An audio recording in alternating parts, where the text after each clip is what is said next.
and welcome. It's Naila Nadeem from Inavate. Today I'm joined by Rhythm from QUBIX, Mala from AVI SPL, and Kaushik from AVID. Thank you so much for joining the panel discussion. So today we're going to be talking about India elections and AV and the convergence of politics. So my first question is, governments decide policies and that impacts business, right? So what impact do you think the upcoming elections will have on the technology sector? I think government policies very heavily affect AV and tech companies like AV. So there are various factors. One is, of course, the regulatory framework. So government's policies on things like cybersecurity or let's say on IP and things like that would depend on how tech companies therefore invest in their in their offerings. Our next thing would be possibly about the government policies on things like FDI. So if there are policies around or incentivized around foreign direct investments and things like that, these companies then know where to invest the money when it comes to India.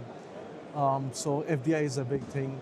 Then, of course, the current incumbent government has got a very strong narrative on digital infrastructure, make in India, and things like that. So all these would decide on how these companies therefore react to a governance. I'd like to add here, and I fully agree with Kaushik, the incumbent government has also given rise to a lot of fintech hubs or specialized cities like the Gift City. Or I was reading about it right now that there is the Noida fintech hub coming up. So these are all opportunities for FDI. There are opportunities for new campuses and thus AV infrastructure coming in. And so there is an opportunity for growth. The elections themselves will bring in some opportunities, and I'm sure there would be companies that would have already benefited from the prep work going into the elections in terms of getting the digital infrastructure ready for the government and for the companies.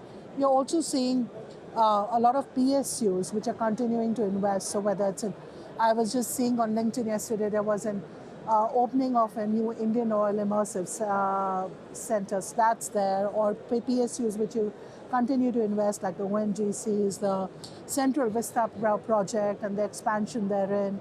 So all of them have very positively contributed towards the growth within the AV industry.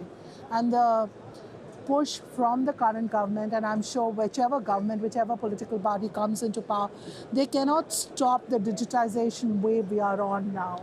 So it will continue. We are nothing, irrespective of what the political party is in power, it has to continue.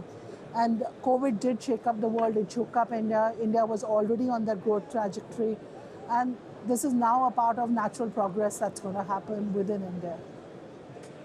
So again, adding to Mala's thing, it's very difficult for any government or any small policy to stop anything happening in AV. Like we are going super strong. The world is looking at us, and there's so much happening right now that I don't think, even if a government change happens or anything happens, AV, is not going to get affected or not going to slow down for the next foreseeable future of the next 4-5 years.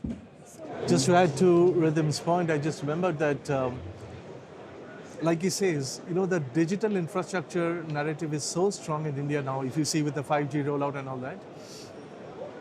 If you look at India as a country, and if you see how internet has spread in the country, I can think from 1998, it was, I think less than 1 million of internet users. 15 years later, it's one of the world's highest now. It's 865 million, all right? So, 60% of the country's population are very active, strong internet users. And all these contribute to smart cities, smart schools, smart everything, therefore the smart government or the lack of it. But yeah, I think that's a very strong narrative currently in the country now, yeah. And we are seeing a GDP growth of, like, while the rest of the world is growing at an average of 2 to 3, India is at a GDP growth of 6 to 7%.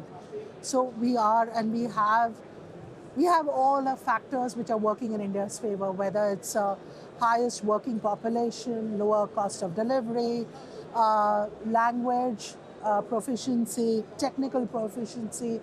So the Center of Excellence and the Global Capability Centers for all large MNCs will continue to be built in India. The Make in India initiative of the government, I'm sure, is here to stay. So we will continue seeing FDI into the country.